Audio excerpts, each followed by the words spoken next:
Kita tahu bahwa sholat itu maknanya luas, Mas Hendra.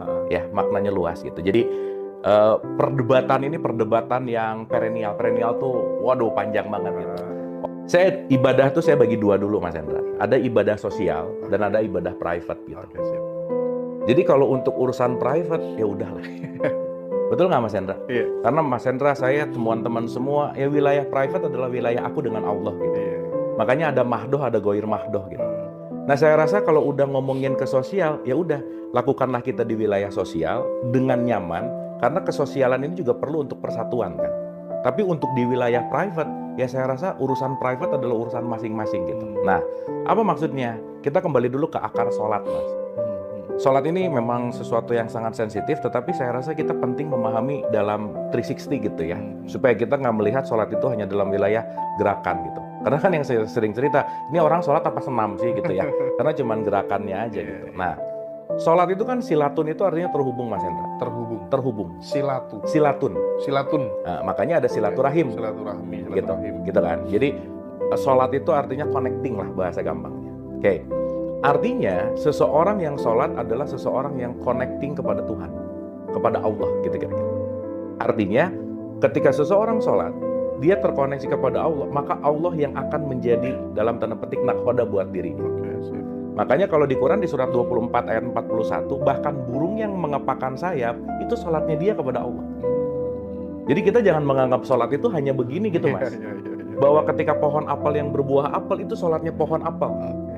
Bahkan setiap semua apapun ini melakukan tasbih, zikir, dan sholatnya masing-masing yang mungkin kita nggak paham gitu. Itu dulu satu. Nah, sehingga point of view dalam konteks yang namanya sholat, kan Nabi Muhammad juga sholat di usia berapa sih? 53 something, Mas. Baru turun gitu. Artinya kalau kita bicara dalam konteks gerakan itu adalah sistem di mana kita melakukan pendisiplinan sebetulnya. Karena dalam beberapa perspektif, saya kasih contoh, Mas. Let's say, di wilayah syariat, sholat itu 5 waktu. Tetapi ketika kita masuk ke dalam esensi, ya sholat nggak ada waktunya sebenarnya. Makanya disebut ada daim, sholat yang tidak mengenal ruang dan waktu gitu. Tetapi secara formalitas yang udah ditetapkan secara struktur sosial, yang 5 ini tetap penting. Struktur sosial. Ya. Gitu intinya.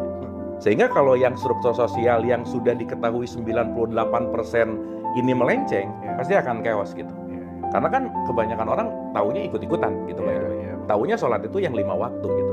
Tetapi ketika kita masuk, masa sih Mas, kalau kita cuma ngomongin mengingat sholat 5 waktu, masa ingat Allah cuma, let's say, paling lama sholat berapa menit sih? 5 menit, masa cuma 25 menit ingat Allahnya? Terus habis itu masa lupa gitu kira-kira. Nah jadi, saya ingin mengambil jalan tengah supaya kita juga bisa jalan sesuai dengan kapasitasnya, bahwa yang 5 itu waker, Mas. Itu cuma pengingat aja. Karena kalau nggak diingetin, kita lupa. Sip. Selesai gitu. Keren banget. Jadi kalau kita bicara, oh iya ya, kan lupa salah satu sifat alamiah kita gitu. Gitu kan intinya. Maka dengan gerakan, dengan apa, itu kan semua sebetulnya konsep pengingat dalam konteks yang namanya ritual. Maka yang 5 ini jembatan. Target akhirnya, utsluma uhiya ilaika minal kitab wa aqimis shalah inna sholata tanha anil fahsya'i wal munkar. Jembatan 5 waktu membuat kamu turun keji dan munkar. Karena kenapa? Kamu diingetin untuk kembali ke Allah gitu loh, Mas.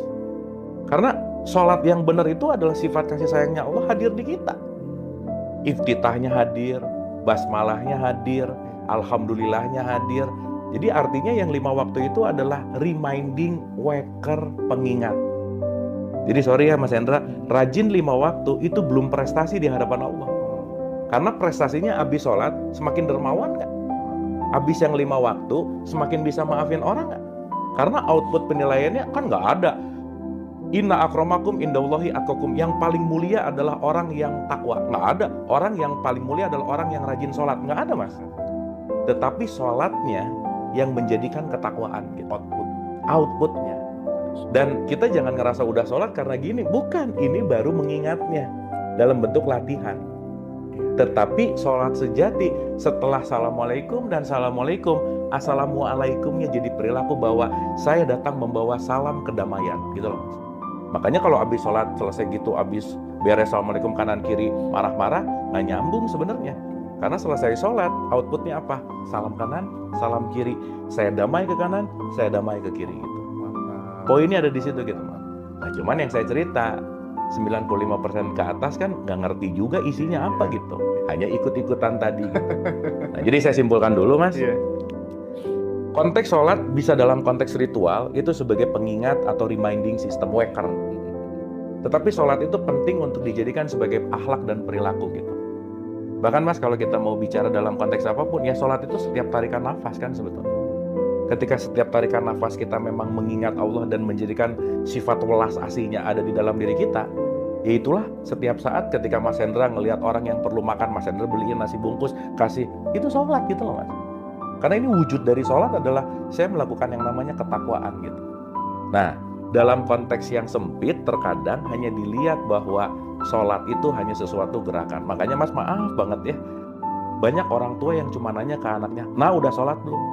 Tapi lupa nanya outputnya. Jarang yang nanya, nah hari ini udah berbuat baik apa? Nah hari ini udah maafin orang belum? Udah dermawan belum? Ini jarang ditanya loh. Iya betul. Yang penting kamu udah gini, meskipun dia cuman sejadah terus pura-pura enggak juga gitu karena takut sama ibunya. Tapi justru yang jauh lebih penting adalah output dari gerakan yang 5 waktu ini menjadi sebuah perilaku kita dan akhlak yang lebih baik gitu Mas. Itu yang paling penting. Nah, bisa